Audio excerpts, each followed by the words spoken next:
الملك الودود الصمد المعطي المحمود مالك الملك موسع للعطاء الممدود لا عدد عاد لعطائه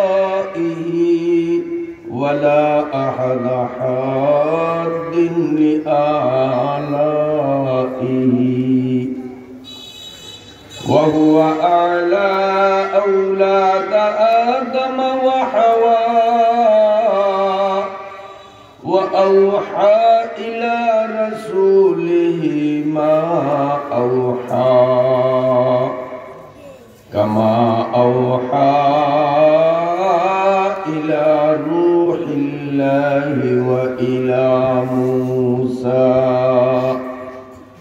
لا كما أوحى إلى معطي العسل وإلى موسى. اللهم صل وسلم دائما على رسولك المكرم الأكرم سيد السماء وعلى آله الصلحاء السعداء. اللهم صل على محمد وعلى آل محمد كما صليت على إبراهيم وعلى آل إبراهيم إنك حميد مجيد. اللهم بارك على محمد وعلى آل محمد كما باركت على إبراهيم وعلى آل إبراهيم إنك حميد مجيد. أما بعد فأعوذ بالله من الشيطان الرجيم. بسم الله الرحمن الرحيم. أينما تكونوا يدرككم الموت ولو كنتم في بروج مشيدة. صدق الله مولانا العظيم.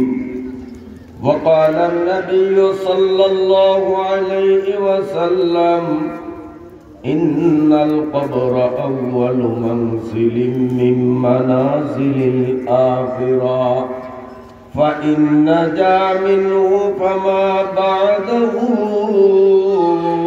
أيسر منه وإن لم ينج منه فما بعده أشد منه أو كما قال عليه الصلاة والسلام.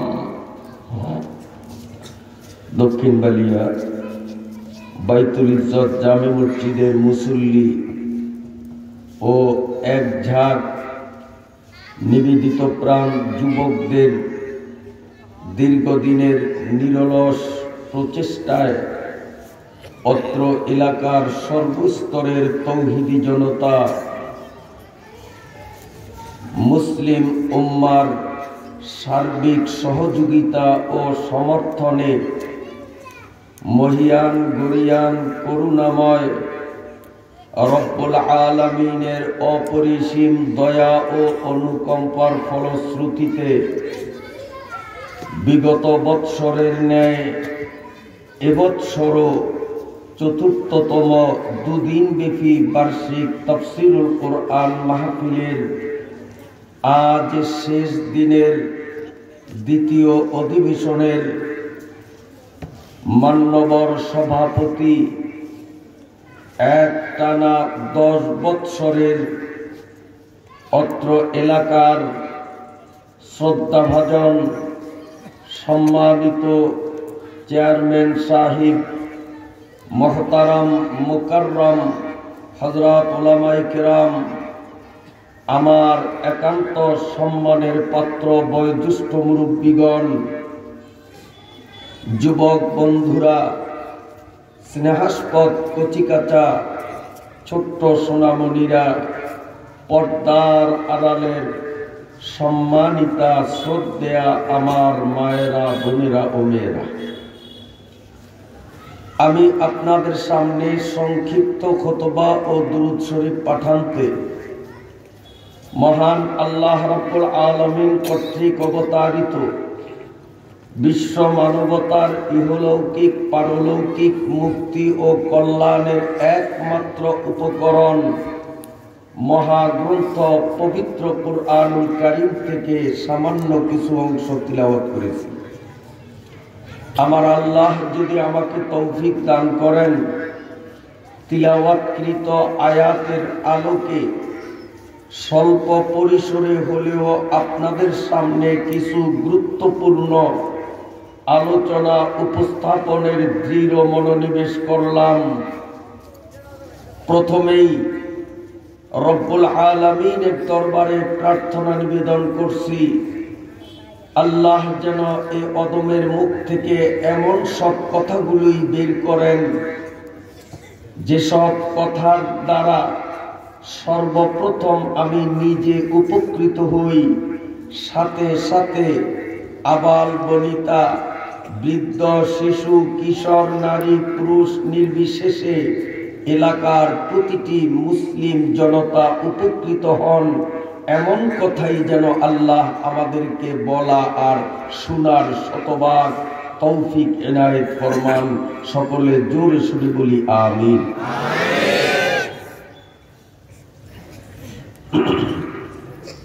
মুহতারাম হাজিরিন, আমরা আজকে যারা এখানে, কেউ বক্তা, কেউ সভাপতি, কেউ বিশেষ অতিথি, কেউ প্রধান অতিথি, আবার কেউ শ্রোতা, বিভিন্ন ডেজিগনেশনে বিভক্ত হয়ে আমরা একটি মজলিসে উপস্থিত হলাম। সর্বপ্রথম আমাদের নিজেদের পরিচয় নিজেরা বুঝতে হবে, আমি কে। এমন একটা ডেজিগনেশন হবে যার আওতায় বক্তা, শ্রোতা, কমিটি সব মানুষগুলো এক ডেজিগনেশনে আমরা একীভূত হয়ে যাব। সেটি হলো আমরা প্রত্যেকে এত বড় দামি যে আমাদের উসিলায় আল্লাহ তাআলা আজকের এই মাঠটাকে জান্নাতের বাগান হিসাবে কবুল করেছেন।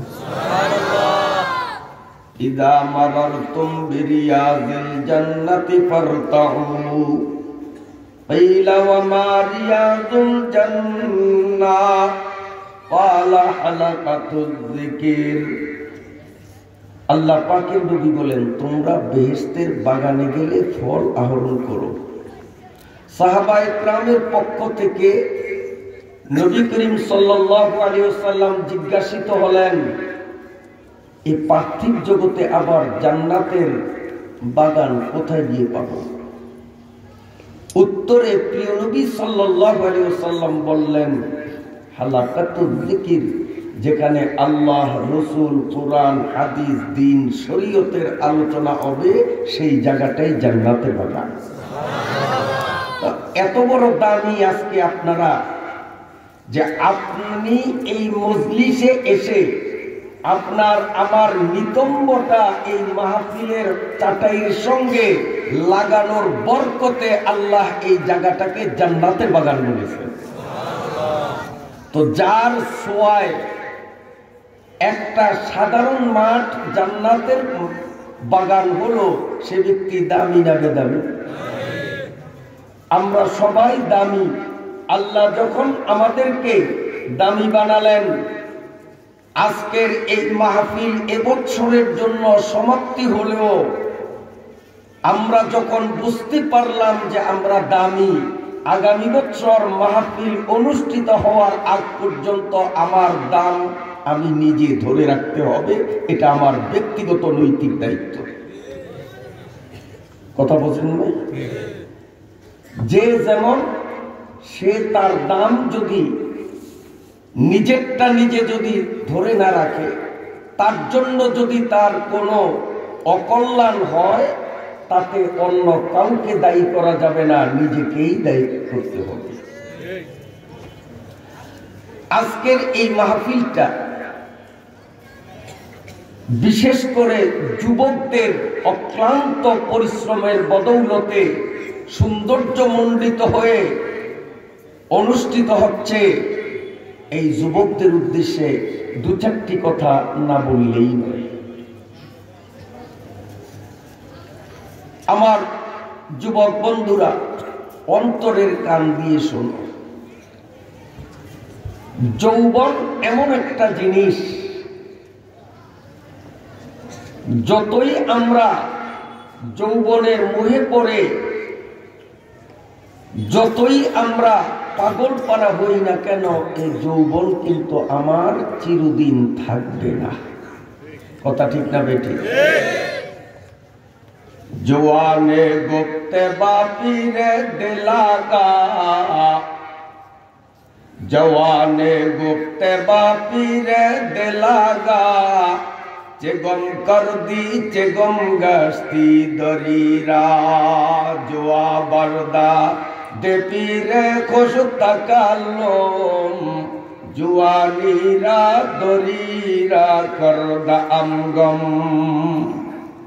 একদিন এক বয়োজ্যেষ্ঠ ব্যক্তি মাজা কোমর বক্র হয়ে গেছে, লাঠি ভর দিয়ে দিয়ে পথ চলতেছিলেন।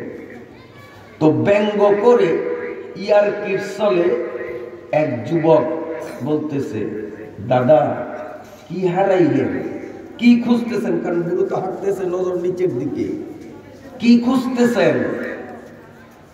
তো মুরব্বী বুঝছেন যে ও তো আমার ইয়ারকি দিছে। তো মুরব্বী একটু রাগ করলেন না, তিনি হাস্যোজ্জ্বল মুখে তার কথার জবাব দিলেন, জোয়া বারদা দে পীরে খুশ তাকাল্লুম, জওয়ানিরা দরিরা করদা আমগুম। বাপু তুমি ঠিকই বলছো, আমি একটা জিনিস হারিয়ে ফেলেছি এই পথে, সেটা খুঁজতেছি। তোমার মতো একদিন ভরা যৌবনের যুবক আমি ছিলাম, এ পথেই চলতে চলতে আমার যৌবনটা এ পথে কখন যেন হারিয়ে গেল, আমার সে হারানো যৌবন আমি খুঁজতেছি। বলেন, এ হারানো যৌবন কি আর পাওয়া যাবে? কঠিন কালেও পাওয়া যাবে না। বর্তমান সমাজের বাস্তবতার প্রতি যদি আমরা একটু দৃষ্টি দেই, তাহলে দেখব নামাজ, রোজা, ধর্ম, কর্ম, এগুলো সাধারণ মানুষদের মধ্যে যারা রিটায়ার্ডের বয়সে যান, মেম্বারকে দাঁড়াইলে নিজের স্ত্রীর ভোট না পাওয়ার বয়স যখন হয়, দাড়ি মুখ চুল সব পেকে গেছে, সমাজের কোনো কাজে আর তার কোনো অবস্থান থাকে না, একদম অকেজ বয়সে উপনীত যখন হয়, তখন বাঙালি নামাজ রোজা ধরে। আসলে বৃদ্ধ বয়সের ইবাদতের চেয়ে যৌবনকালের ইবাদতের দাম আল্লাহ পাকের কাছে অনেক বেশি। বুড়া হয়ে আমরা সোজা হই, আসলে সোজা হতে হবে যৌবন থেকে। অনেক যুবকরাই মনে করেন বয়সের কি হলো, এত সকালে কিসের এত নামাজ রোজা, এখনো অনেক দিন পরে আছে। আমি জিজ্ঞেস করব, বাবা তোমাদের মতো কিংবা তোমার চেয়ে বয়সে ছোট এমন যুবক তো এই বালিয়া ইউনিয়নে আজ পর্যন্ত মৃত্যুবরণ করেছে, এমন ঘটনা ঘটে নাই, তাই না? হ্যাঁ, তোমার থেকে কম বয়সী যুবক মৃত্যুবরণ করেছে, প্রত্যক্ষভাবে তোমরা দেখেছো। এরপরেও কেন তুমি এই ধান্দায় আছো যে আমার তো বয়সের কিছু না, হাতে অনেক সময় আছে? আমি আজকে পবিত্র কোরআনুল কারীম থেকে যে আয়াত অংশ তিলাওয়াত করেছি সেখানেও আল্লাহ রাব্বুল আলামিন এই মৃত্যু সংক্রান্ত আলোচনা করেছে। আমি যুবকদের বলবো, বাবা তোমরাও যুবক, আমাদের প্রিয় নবী সাল্লাল্লাহু আলাইহি ওয়াসাল্লামের জীবদ্দশায়ও মুসলিম যুবক ছিল। নবীজি সাল্লাল্লাহু আলাইহি ওয়াসাল্লামের সাহাবী যারা সবাই বয়োবৃদ্ধ ছিলেন না, তাদের মধ্যে যুবকও ছিল, কিশোরও ছিল, শিশুও ছিল। ছিল কিনা? একজন যুবকের ইতিহাস শুনে নাও বাবারা। কিতাবের মধ্যে লেখে আল্লাহ পাকের নবী যেই সমস্ত নামাজের পরে কোনো সুন্নত নামাজ নেই, যেমন ফজরের পরে কোনো নামাজ নেই, আসরের পরে কোনো সুন্নত নামাজ নেই, আল্লাহ পাকের নবী এই দুই বেলা নামাজের পরে বসে বসে মসজিদে কিছুক্ষণ ওয়াজ নসিহত করতেন। সাহাবায়ে কেরাম জমে বসে নবী পাকের পবিত্র জবানের বয়ানগুলো শুনতেন। একদিন হযরতে ওসমান রাদিয়াল্লাহু তাআলা আনহু ওয়াজ শেষে আল্লাহ পাকের নবীর সামনে যখন দাঁড়িয়ে গেলেন, প্রিয় নবী প্রশ্ন করলেন, রে ওসমান কিছু বলবে কি? জি হুজুর, একটি নালিশ, একটি অভিযোগ। কি নালিশ বলো? কার বিরুদ্ধে তোমার অভিযোগ?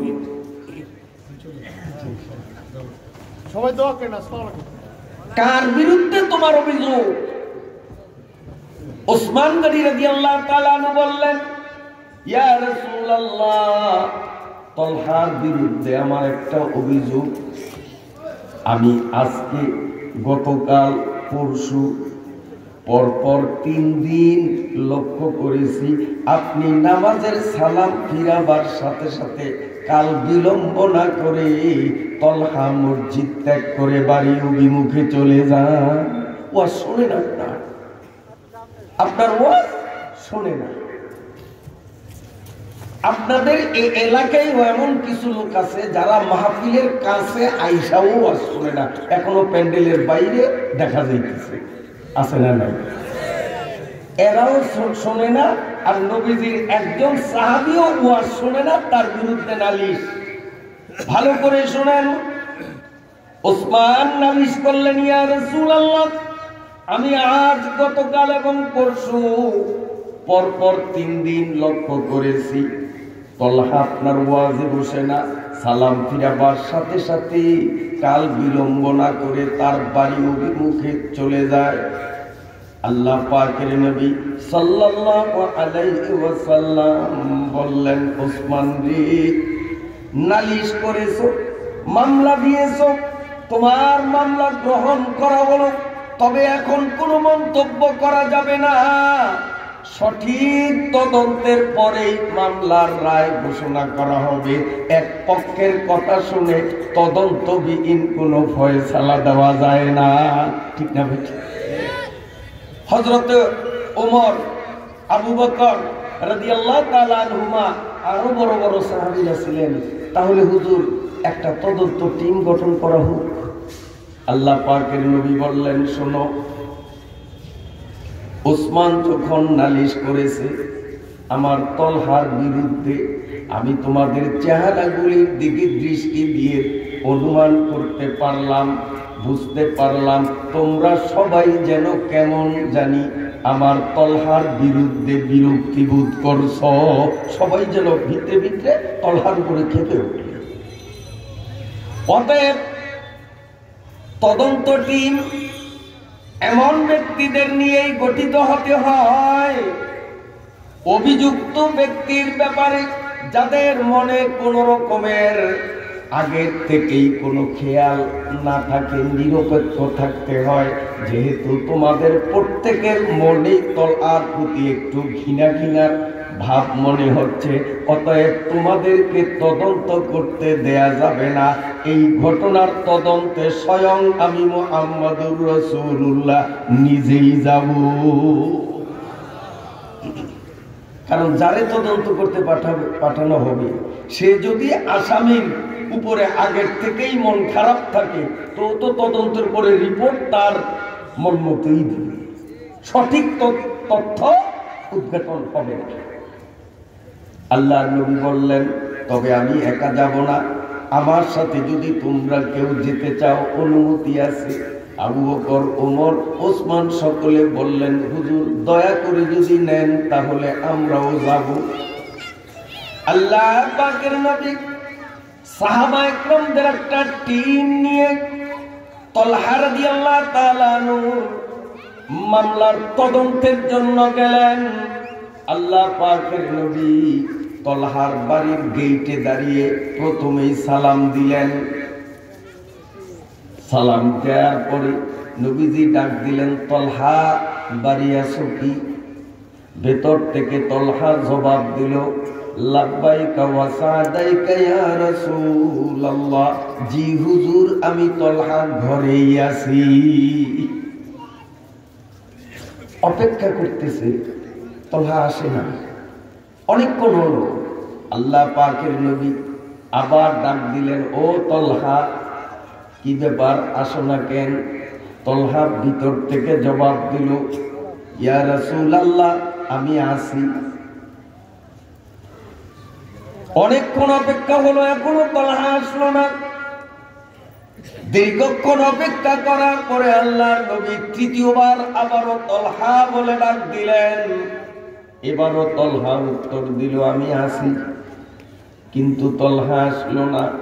হযরতে ওমরে ফারুক রাদিয়াল্লাহু তাআলা জন্মগতই তিনি একটু কঠোর প্রকৃতির মানুষ ছিলেন, ঠিক না? ঠিক। আবু বকর ছিলেন নরম মেজাজের, ওমর ছিলেন একটু কঠোর মেজাজের। ওমর তো একবারে ফুঁসে যাইতেছেন গুসায়, আল্লাহর নবী ডাকতেছেন আর তলহা এত বড় বেয়াদব।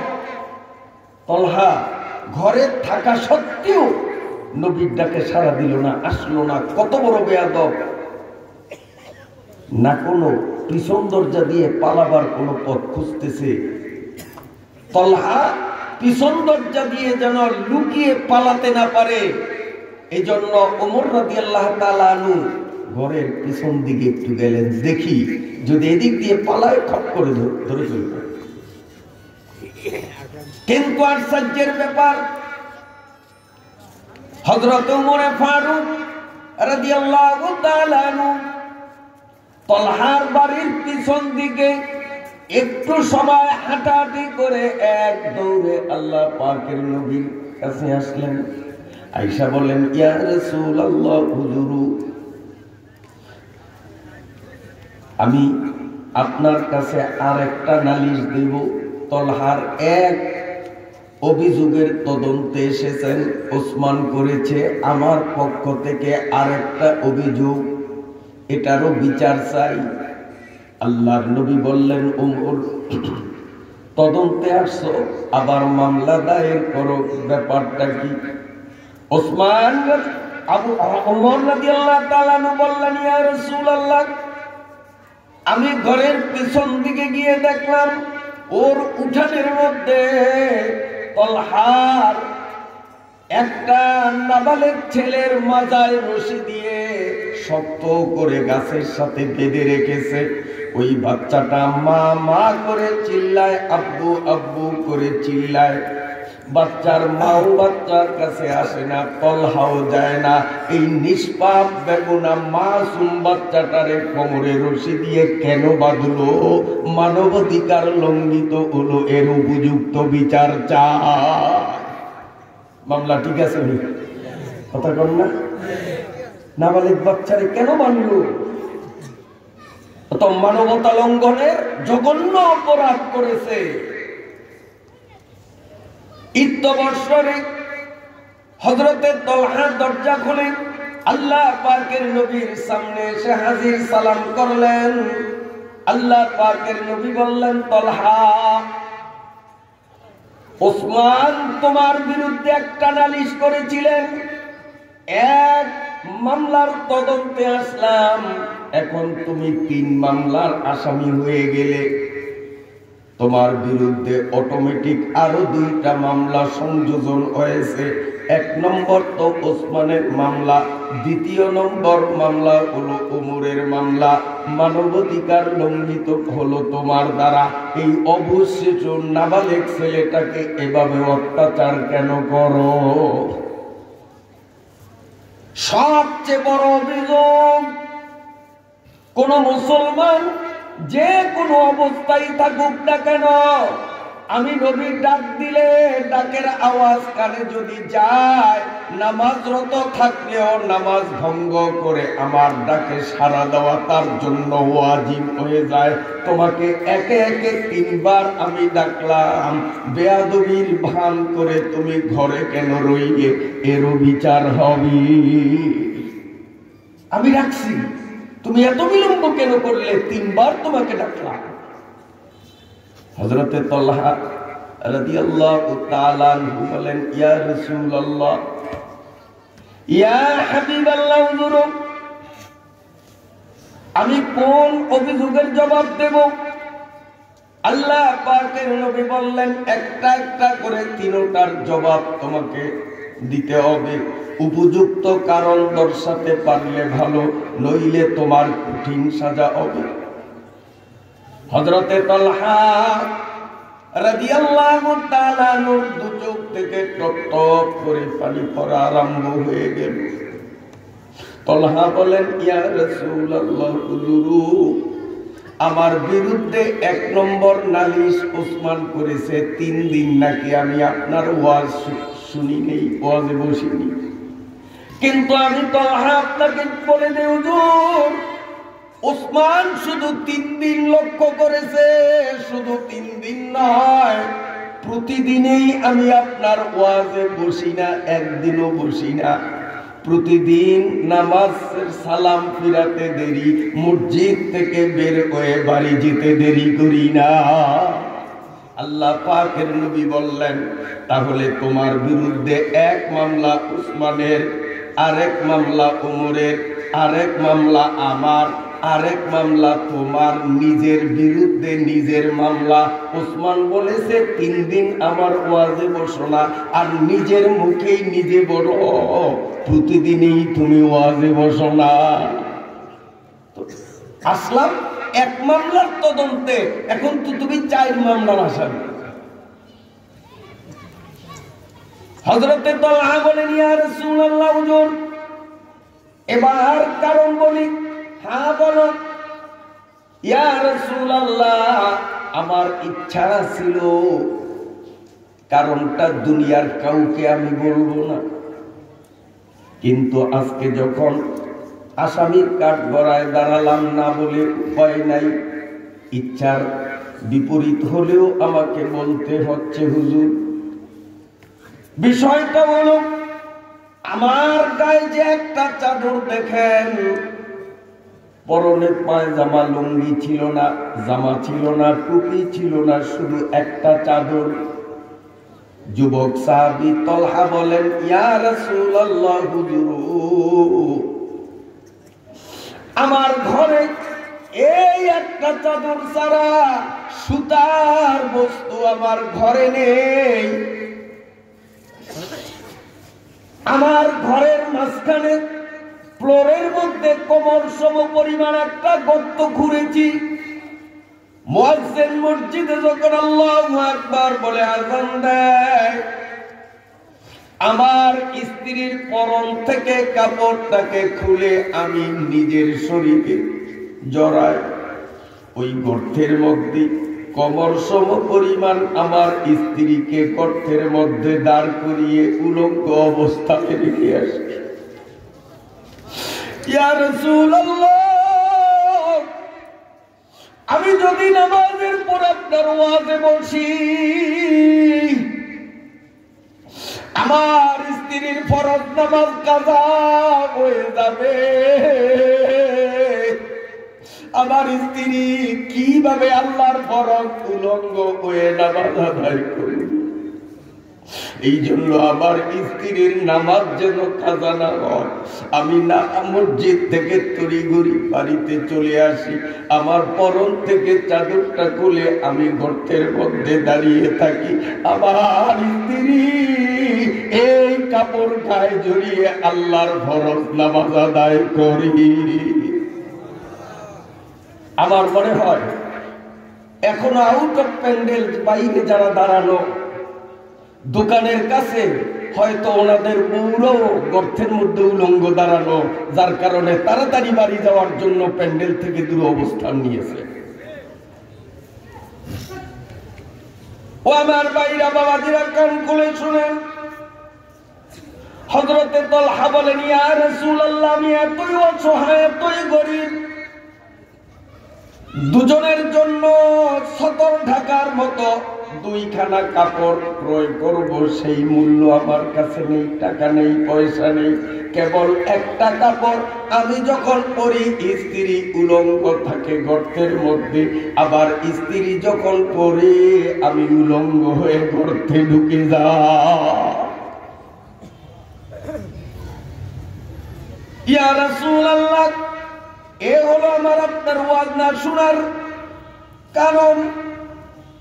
আর আপনি আল্লাহর নবী আমাকে একবার দুবার তিনবার ডাকলেন, প্রতিবারে আমি জবাব দিয়েছি লাব্বাইকা ওয়া সাদাইকা ইয়া রাসূলুল্লাহ, হুজুর আমি ঘরে আছি কিন্তু আসতে পারিনি। মন চায় উড়াল দিয়ে কত তাড়াতাড়ি আপনার খিদমতে এসে হাজির হই, কিন্তু আমার স্ত্রী তখন নামাজে ওই কাপড় গায়ে জড়িয়ে নামাজে রত, আমি গর্তের মধ্যে উলঙ্গ দাঁড়ানো অবস্থায় আপনার ডাক শুনলাম, কিন্তু আমি আপনার সামনে উলঙ্গ হয়ে তো আসতে পারি না। আমার স্ত্রী নামাজের সালাম না ফিরাতে আমি তার গায়ের থেকে কাপড়ও তো খুলতে পারি না। আমার স্ত্রী যখন আসসালামু আলাইকুম ওয়া রাহমাতুল্লাহ বলে নামাজের সালাম দুটি বিরালাম, আমি স্ত্রীকে হাত ধরে ঘপ করে টান দিয়ে তার শরীর থেকে কাপড় খুলে আমার স্ত্রীরে উলঙ্গ অবস্থায় গর্তে দাঁড় করিয়ে, ইয়া রাসূলুল্লাহ আপনার কাছে এসেছি, আমি আপনার ডাকের অবজ্ঞা করে দিল করিনি।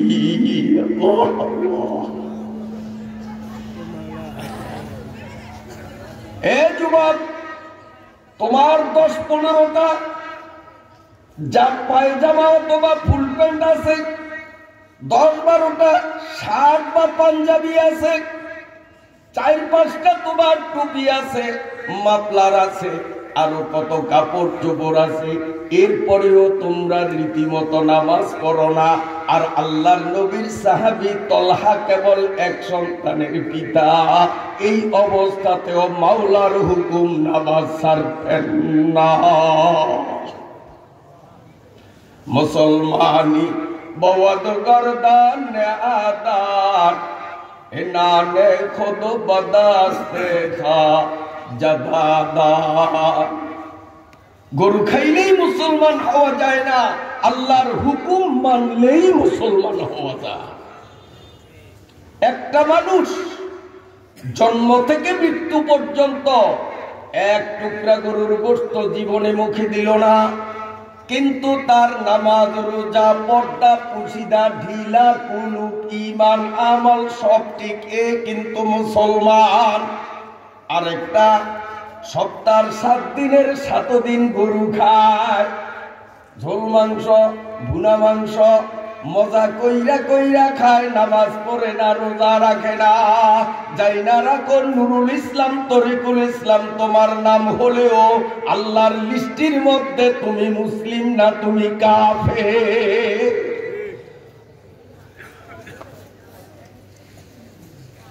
আল্লাহ পাকের নবী সাল্লাল্লাহু আলাইহি সাল্লামের দু চোখ থেকে গড়িয়ে গড়িয়ে অশ্রু ঝরতে শুরু হলো। আমার তালহা এত কষ্টে, এত অভাবে, জীবনে কোনোদিন কারোর সামনে তার অভাবের কথা ব্যক্ত করেনি। হযরত ওসমান কান্দে, আবু বকর কান্দে, উমরের মতো শক্ত মানুষটারও মন গলে গেল।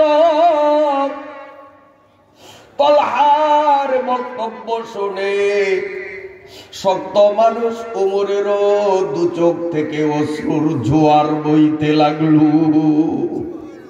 হায় হায়, কার ব্যাপারে কি ধারণা পোষণ করলাম। সব মাথা নিচু করে বসে আছে। আল্লাহ পাকের নবী মৃদু কণ্ঠে জিজ্ঞেস করলেন, ওসমান, ও তালহা, কেন তুমি আমার ওয়াজে বসতে পারো না? উপযুক্ত কারণ দর্শিয়েছ। আমি তোমারে 3 বার ডাকা সত্ত্বেও তুমি ঘরে থাইকাও আমার কাছে কেন বিলম্বে আসলে? তারও যুক্তিযুক্ত বাস্তবসম্মত কারণ তুমি দেখালে। এবার বলো তো দেখি, অবশ শিশু নাবালেক ছেলেটাকে এভাবে তোমার বাধার কারণ কি? হযরতে তালহা গড়গড় করে দু চোখের পানি ছেড়ে দিয়ে কাঁদলেন আর বললেন, ইয়া রাসূলুল্লাহ, হুজুর, আমার উঠানের কিনারে অমুক ইহুদির 2টা খেজুর গাছ, এই গাছ 2টার মাথা আমার উঠানের দিকে ঝুঁকা। ওর গাছের মাথায় বড় বড় খেজুরগুলো পেকে আছে। 1টা 2টা করে থোকার থেকে খেজুরগুলো খসে খসে মাটিতে পড়ে। আমার স্ত্রী ডেকে বলল, প্রাণাতিক স্বামী গো, মুয়াজ্জিনের আযান শুনে আপনি নামাজে যাবেন, কিন্তু আমার কথা হলো আজকে 3 দিন পর্যন্ত আমাদের চুলায় আগুন জ্বলে না। আল্লাহ আল্লাহ,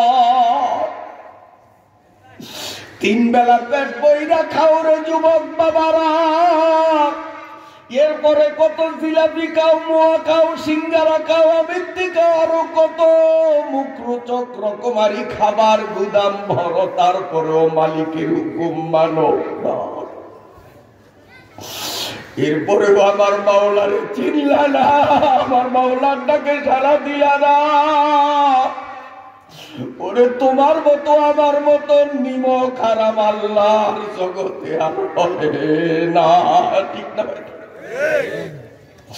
স্ত্রী কয়, স্বামী 3 দিন পর্যন্ত চুলে আগুন জ্বলে না।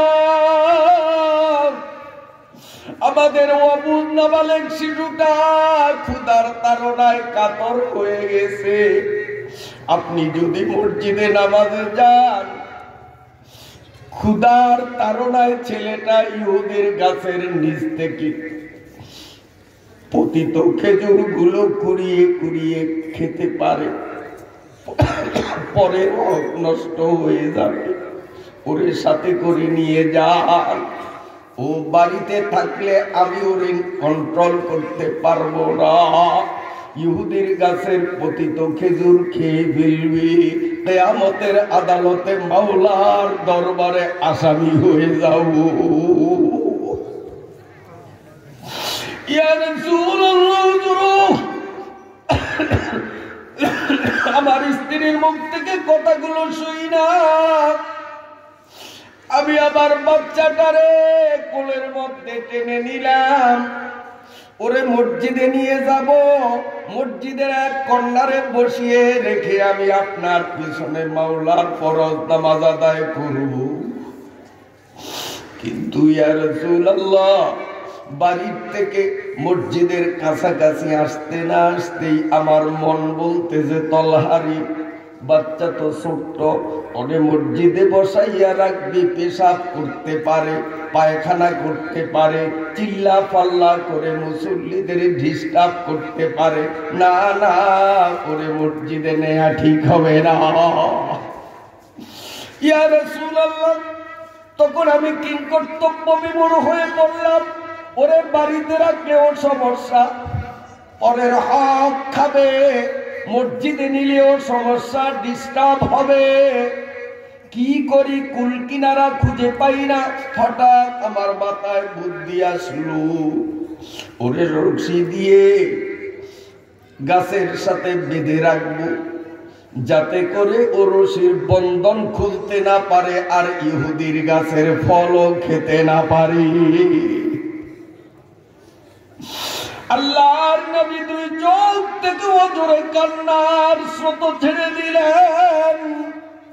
দয়াল নবী কান্না কান্না কণ্ঠে ঘোষণা দিলেন, আমার সাহাবীরা রে, কার বিরুদ্ধে তোমরা আমার আদালতে মামলা দিলে? কার বিরুদ্ধে মামলা দিলে রে তোরা? কে আছো এমন হৃদয়বান ব্যক্তি ইহুদির থেকে ওই দুইটা খেজুর গাছ আমারে কিনে দিতে পারো? বিনিময়ে আল্লাহ জান্নাতে তোমাকে খেজুরের বাগান দিবি। আল্লাহর নবীর কথাগুলো শেষ হতে না হতেই মামলা যিনি করলেন বাদী হযরতে ওসমান রাদিয়াল্লাহু তাআলা আনহু হাত জোর করে বললেন, ইয়া রাসূলুল্লাহ, আমি যদি ইহুদির থেকে দুইটা খেজুর গাছ ক্রয় করে তলহারে দান করি, সত্যি কি জান্নাতে খেজুরের বাগান পাওয়া যাবে? নবীজি বললেন, আমি আল্লাহর ইঙ্গিতে কথা বলি, মিথ্যা বলি না। ওয়া মা ইয়ানতিকু আনিল হাওয়া ইন হুয়া ইল্লা ওয়াহয়ুন ইউহা। ইয়া রাসূলুল্লাহ, আমি এক্ষুনি যাই, আমি গাছ দুইটা কিনবো। ওসমান রাদিয়াল্লাহু তাআলা ইহুদির বাড়িতে গেলেন। কষ্ট হয় আপনাদের? ও ইহুদি, তোমার এই গাছ দুইটা আমার বিশেষ প্রয়োজন, কত দাম বলো, আমি কিনবো। ইহুদি কে, ওসমান, এই সৌদি আরবে যতজনের খেজুর বাগান আছে, আপনার মতো বিশাল বড় বাগানের মালিক আপনি ছাড়া আর কেউ নেই। আপনার অসংখ্য খেজুর গাছের বাগান থাকা সত্ত্বেও আমার দুইটা খেজুর গাছের কি এত প্রয়োজন? ওসমান বললেন, অত কথা বলা যাবে না, বলো তোমার গাছ দুইটা কত মূল্যে বিক্রয় করবি? দর কষাকষি করবো না, মুলামুলি করবো না, যা বলবে তা দিয়েই আমি কিনবো। ইহুদি মনে করলো, ওসমানের এত বিশাল বাগান থাকা সত্ত্বেও আমার গাছ দুইটার উপরও যখন তার নজর পড়েছে, আমি মোটা অঙ্ক তার কাছে চেয়ে বলবো। কিনবেন? হ্যাঁ কিনবেন। আমার একটা খেজুর গাছের বিনিময়ে আপনার বাগান থেকে চয়েসফুল 100 খেজুর গাছ দিতে হবে। তাহলে তাড়াতাড়ি হিসাব করেন, দুইটা গাছ কিনতে গেলে কতটা গাছ দিতে হবে? 200। ওসমান রাদিয়াল্লাহু তাআলা বললেন, কোনো মুলামুলি নাই, দর কষাকষি নাই, আমার বাগানে চলো, যে গাছ তোমার পছন্দ হয় একটা একটা করে চিহ্নিত করো, আমি 200 গাছের বিনিময়ে তোমার দুটি গাছকে কিনে নিলাম। তবে কথা হলো, ওই 200 গাছ আমার বাগানেই থাকবে, ফল তোমার, আর তোমার এই দুইটা গাছ তাও তোমার জায়গায় থাকবে, ফল হলো আমার। কয় জি হুজুর, ঠিক। ওসমান রাদিয়াল্লাহু তাআলা হাসতে হাসতে নবীজির কাছে আসলেন, ইয়া রাসূলুল্লাহ, কাজ সমাধা হয়েছে, গাছ কিনেছি। কত মূল্যে? ইয়া রাসূলুল্লাহ, 200 গাছের বিনিময়ে। আল্লাহর নবী বললেন, ওসমান, তোমার কি মাথা খারাপ? দুইটা গাছ তুমি 200 গাছের বিনিময়ে কিনলে তুমি কি পাগল? ইয়া রাসূলুল্লাহ, পাগল নই, আমি বুদ্ধিমান, বুদ্ধির পরিচয় দিয়েই আমি কিনেছি। তার কারণ দুনিয়ার বাগান থেকে 200 গাছ যায় যাক, আমি মাওলার জান্নাতে অসংখ্য গাছের মালিক হয়ে গেলাম। আমি জান্নাতের প্রেমে পড়ে গাছ দুইটা কিনেছি, ইয়া রাসূলুল্লাহ আমি আপনার কাছে গাছ সুপর্দ করলাম, যা খুশি করেন। আল্লাহর নবী বললেন, তল আরে এখন থেকে এই গাছের মালিক তুমি,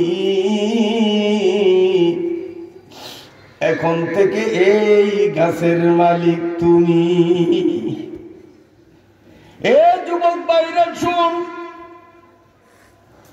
আরেকজন সাহাবী নাম হলো আবু উবাইদা, তিনিও যুবক, মাত্র কয়দিন হলো তিনি বিয়ে করেছেন। তলহা তো এক সন্তানের বাবা ছিলেন, এবার আর একটু কম বয়সী এক সাহাবীর কথা শোন বাবা, তোরাও যুবক তারাও যুবক।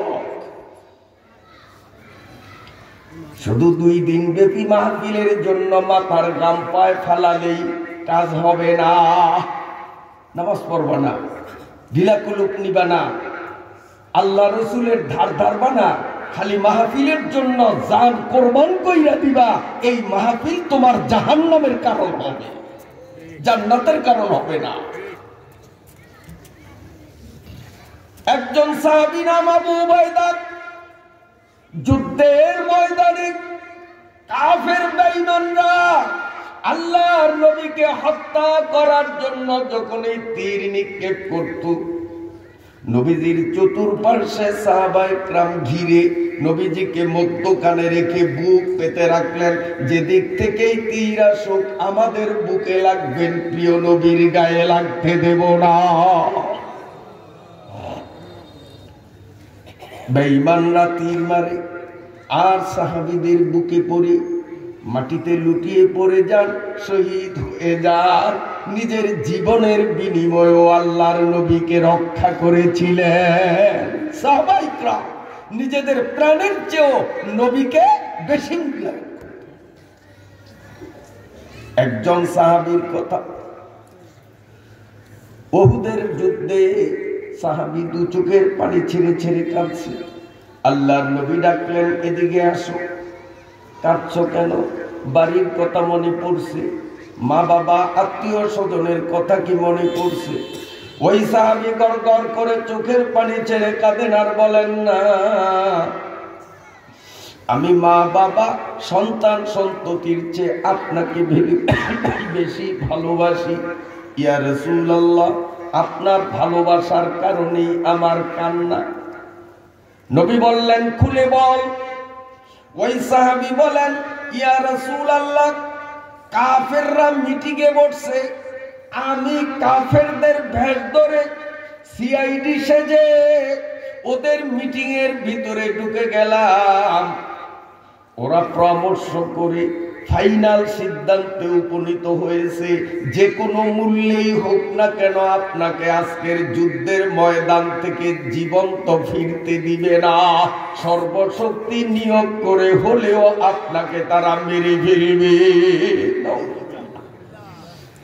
ইয়া রাসূলুল্লাহ ওদের ফাইনাল সিদ্ধান্ত, ওদের এই সিদ্ধান্ত যখন স্বাক্ষরিত হলো, আমি চোখের পানি রাখতে পারলাম না।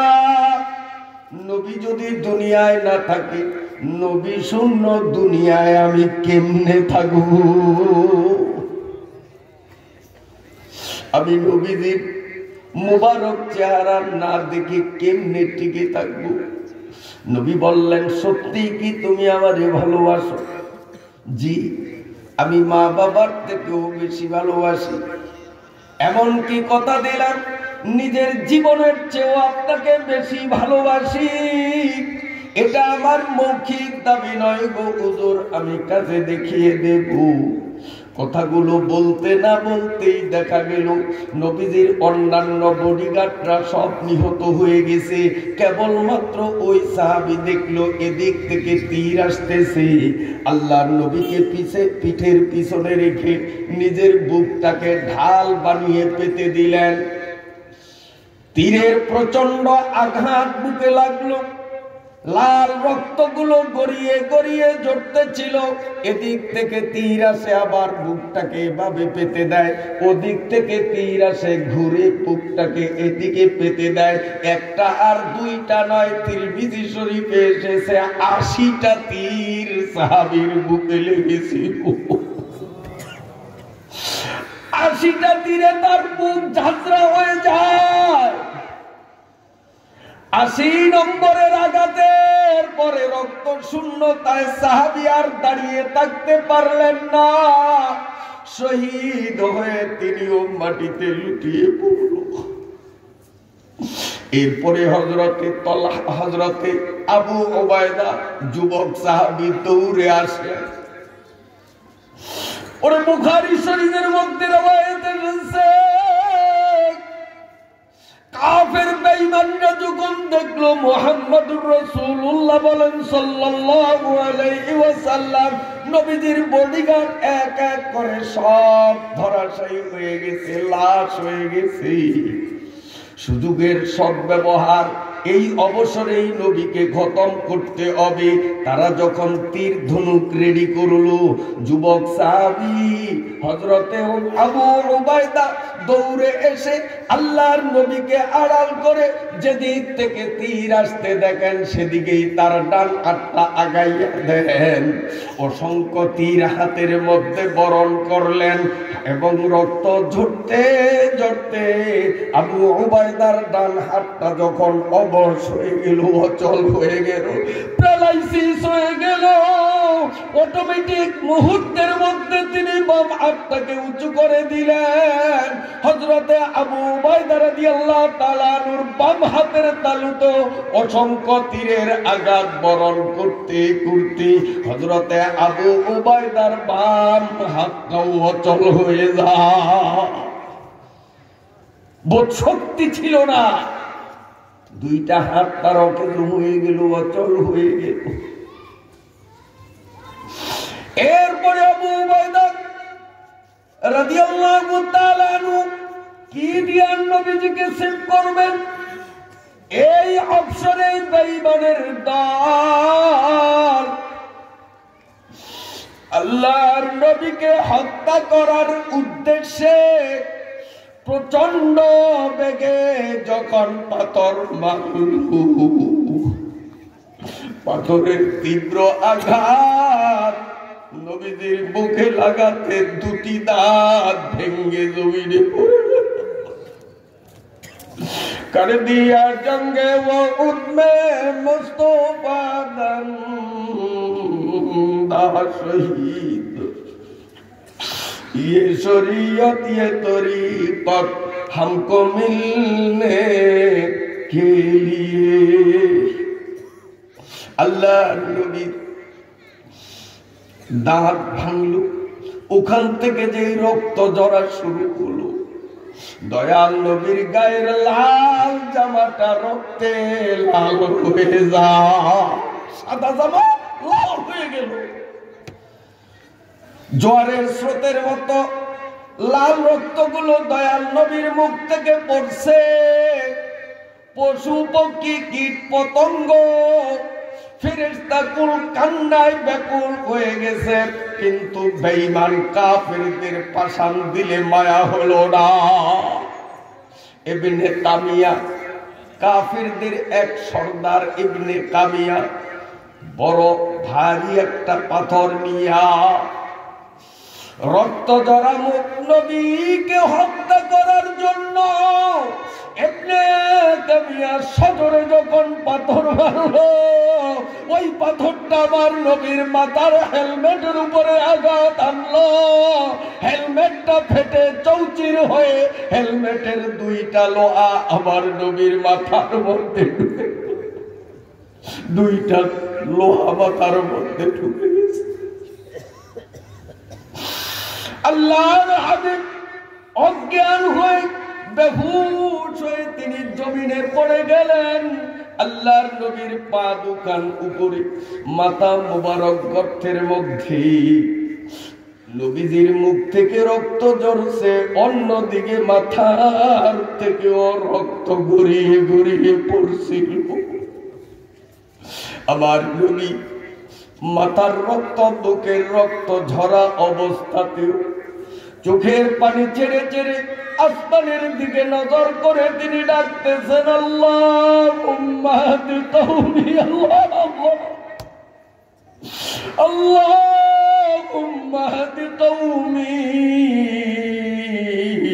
فإنهم لا يعلمون আল্লাহ আল্লাহ আরবের মানুষগুলো বুঝে না আমার মাথা ফাটাইছে দাঁত ভাঙছে এদের উপরে রাগ কইরা গজব নাজিল কইব না এরা যদি বুঝতো আমার সাথে বেয়াদবি করতো না আল্লাহ আল্লাহর নবী বদদুয়া দেন নাই হক্কানি আলেম উলামাদের সাথেও যারা বেয়াদবি করে হক্কানি পীর বুজুর্গ সাইকুল হাদিসদের সাথেও যে সমস্ত কুলাঙ্গাররা বেয়াদবি করে হক্কানি আলেমরা অকাতরে তাদের নির্যাতন সহ্য করে বদদুয়া করে না বিশ্বাস হয় না এটা নবীর থেকে আমরা শিক্ষা পাইছি কথিত আছে অন্য প্রসঙ্গ এক আল্লাহর ওলি বুজুর্গ আলেম রাস্তা দিয়ে যান গভীর রাত তিনি দেখতেছেন তিন রাস্তার মোড়ে একটা যুবক পড়া মাতাল মদ খেয়ে মাতাল হয়ে আছে মুখ থেকে এভাবে ফেনা বের হচ্ছে অজ্ঞান অবস্থায় পড়া আছে মদের দুর্গন্ধ তার থেকে নিঃসৃত হচ্ছে ওই আল্লাহর ওলি যুবকরে এই মক্খরকে দেখে বদদুয়া দিলেন না বরং তিনি ডেকে ডেকে বলেন আল্লাহ যেই মুখ দিয়া মানুষ সুবহানাল্লাহ বলে যেই মুখ দিয়া মানুষ লা ইলাহা ইল্লাল্লাহ বলে যেই মুখ দিয়া মানুষ আলহামদুলিল্লাহ বলে ওই মুখের মধ্যে মদের ফেনা থাকবে এটা আমি সহ্য করতে পারি না তাই আমি কিছু পানি এনে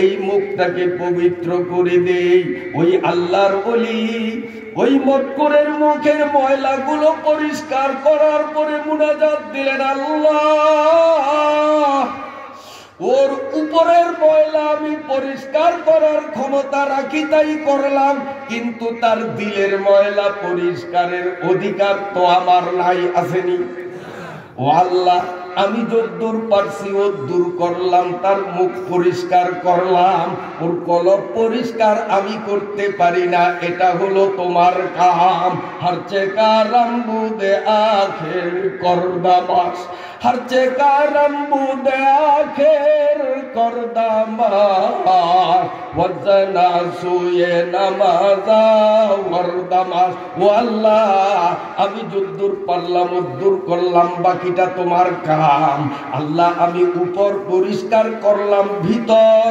তুমি পরিষ্কার করে দাও খাইলো মদ অচেতন অবস্থায় করা অত বদদুয়া পাওয়ার যোগ্য কিন্তু হক্কানি আলেম বদদুয়া করলেন না দোয়া করেন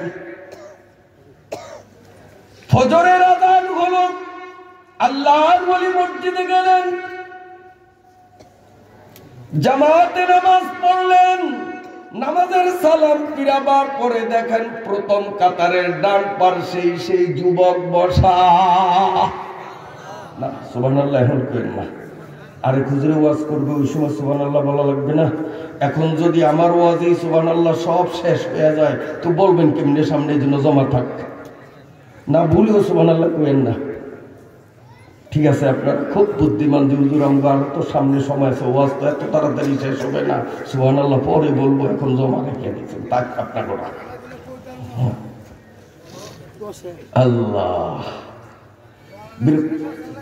বিরক্ত হন আপনারা বিরক্ত হন আল্লাহর ওলি দেখলেন দেখেই তিনি মুরাকাবায় পড়লেন সেজদায় গেলেন সে দেখে আল্লাহ ওরে রাত্রে দেখলাম কোথায় এখন দেখি ও মসজিদের কাতারে ব্যাপার আল্লাহ গায়েব থেকে ইলহাম নাজিল করলেন ওই আল্লাহর ওলির কলবের মধ্যে আল্লাহ রিং দিয়ে দিলেন ও আমার ওলি বুজুর্গ আলিম তোমার নজরে পড়েছে তুমি তার জন্য দোয়া করেছো আমি আল্লাহ রাব্বুল আলামিন সহ্য করতে পারলাম না তুমি তার বাহির পরিষ্কার করলা, তুমি যা পারো তাই করছো, ভেতর পরিষ্কার আমি আল্লাহ করতে পারি। আমি যদি না করি তাহলে তো তোমার কাছে আমি হেরে যাই, ঠকে যাই।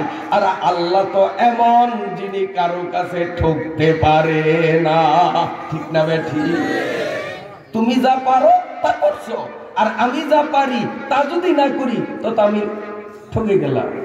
কাজে আমি ঠগা পাটি না। তুমি যখন তার বাহির পরিষ্কার করলা, আমি আল্লাহ নিপুণ কুদরত প্রয়োগে তার ভিতর পরিষ্কার করে দিলাম। এজন্য বলবো যুবক বাবারা, হক্কানি আলেম ওলামাদের সাথে সুসম্পর্ক করো, আলেম ওলামাদের পরামর্শ নিয়ে চলো, আলেম ওলামাদের থেকে দোয়া পেতে পারো এমন আচরণ আলেমদের সাথে করো। আল্লাহু আকবার। কোন সময় কপাল খুলে যাবে বলা যায় না। একে চশমে জাদান গাফিল শায়নবাসী শায়দ কেনে গায়ে কুনা দোয়া গায়ে নবাসী। বিরক্ত হন আপনারা? আল্লাহ, যুদ্ধ শেষ হলো। এখন সাহাবা ইকরাম বলতেছেন, নবীজিকে গর্তের থেকে উঠানো হলো, নবীজি এখন হুঁশে আসছেন, চলো তোমাকে নবীজির কাছে নিয়ে যাই, তোমার হাতের যে এই অবস্থা এটা নবীজিকে দেখায়। যুবক সাহাবী উবায়দা, আবু উবায়দা বললেন, না আমি নবীজির কাছে যাব না। চলো। কয় না আমি যাব না। কি কারণ? কেন যাবে না? আমি যাব না এজন্য, আমি যদি নবীজির কাছে যাই আর আমার দুইটা হাত যে ঝাঁঝরা হয়ে গেছে, প্যারালাইসিস হয়ে গেছে, নবীজি যদি দেখেন, নবীজি যদি তার বরকতময় হাতের ছোঁয়া লাগান কিংবা একটু থুতু মেরে দেন, মুহূর্তের মধ্যে আমার হাত সুস্থ হয়ে যাবে। তাই আমি যাব না। সুস্থ হবে তাই আমি যাব না। আমার অভিজ্ঞতা আছে যে সুস্থ হব আমি যাব না। এই জন্য কিয়ামতের মাঠে আমার আল্লাহ যদি আমাকে জিজ্ঞেস করে, আবু উবায়দা রে, ইসলামের জন্য, দ্বীনের জন্য, আমার জন্য, নবীর জন্য তুমি কি ত্যাগের পরিচয় দিয়েছ? হাত সুস্থ হলে তো আমি আল্লাহকে কিছু দেখাতে পারবো না। হাসরের মাঠে আমি আল্লাহকে আমার হাত দেখাবো যে আল্লাহ তোমার দ্বীনের জন্য আমি কিছু করছি কিনা, তুমি আমার হাতের দিকে তাকাও। আমি এজন্য নবীজির কাছে যাব না, কারণ আমার লব্ধ অভিজ্ঞতার আলোকে বলতে পারি, নবীজি যদি আমার হাতে ছোঁয়া লাগান কিংবা তার মুখের বরকতময় থুতু নিক্ষেপ করেন, হাত মুহূর্তে সুস্থ হয়ে যাবে। হযরতে আবু উবায়দা বিশ্বাস করেছেন, আপনারা বিশ্বাস করেন কি?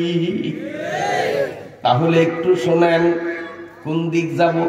গড়ি আমাকে সংকেত দিয়েছে, আয়াত তিলাওয়াত করেছি, ওর কাছেও যাওয়া সম্ভব হবে না, তাই আয়াতে ঢুকবো না, ঢুকলে সময় লাগবে। গড়ি কিন্তু সে সময় আমাকে দিবে না। আমার ভাইরা বাবাজিরা, যেই পয়েন্টটি আলোচনা শুরু করলাম, ভাঙ্গা চূড়া দু চারটি কথা বলেই আপনাদের থেকে দোয়া নিয়ে আমি বিদায় হব। আল্লাহ আমাকে আপনাকে কবুল করুন, বলুন আমিন। আল্লাহর নবী জামাই বাড়ি গেলেন, আলীর বাড়ি গিয়ে দেখতেছেন হাসান হোসেন মাটিতে গড়াগড়ি খায়, কাঁদতেছে। ফাতেমা, ওরা এভাবে কাঁদে কেন? ফাতেমা বলেন, আব্বা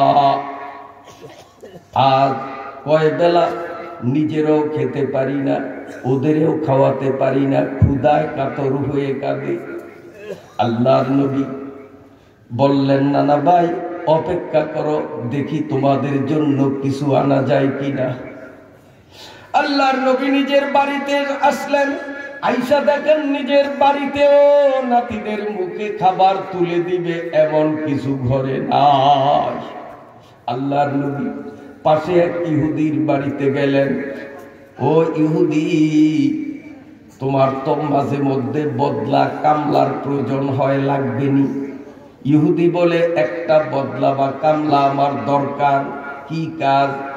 আমার কূপের ভিতর থেকে পানি উত্তোলন করে খেজুর গাছের গোড়ায় দিতে হবে। এক বালতি পানি উঠাইলে একটা খেজুর, দুই বালতিতে দুইটা খেজুর, যত বালতি পানি উঠাবে ততটা খেজুর দেব। আল্লাহর নবী বললেন, ঠিক আছে, এই কাজটা আমি করে দেই। দাও, বালতি দাও, রশি দাও। ইহুদি বালতি আর রশি দিলেন, দিল। আল্লাহর নবী এভাবে বালতি ছেড়ে দেন, পানি উঠান, গাছের গোড়ায় ঢালেন, আবার উঠান, আবার ঢালেন, আবার উঠান, আবার ঢালেন। মাত্র 4-5 বালতি পানি উঠাইবার পরে আল্লাহর নবী রশি ধরে টান দিলেন। ইহুদির রশিটা ছিল পচা, দুর্বল, যার কারণে মাঝখান থেকে রশিটা ছিঁড়ে বালতি কুয়ার নিম্নে চলে গেল। আল্লাহর নবী ইহুদির কাছে গিয়ে বলে, ভাইজান, আপনার রশি পচা, বালতি তো ছিঁড়ে পানিতে ডুবে গেছে। অমনি ইহুদি তার বাম হাত দিয়ে আল্লাহর নবীর বরকতময় গালের মধ্যে সজোরে থাপ্পড় বসিয়ে দিল। হঠাৎ করে নবীজির গালে থাপ্পড়। তোর অত কথা বুঝি না, আমার বালতি আমাকে দিতেই হবে। আল্লাহ পাকের নবী ইহুদির হাতের থাপ্পড় খাইয়া কথাগুলো এই জন্য মুসলমান বুঝতে হবে।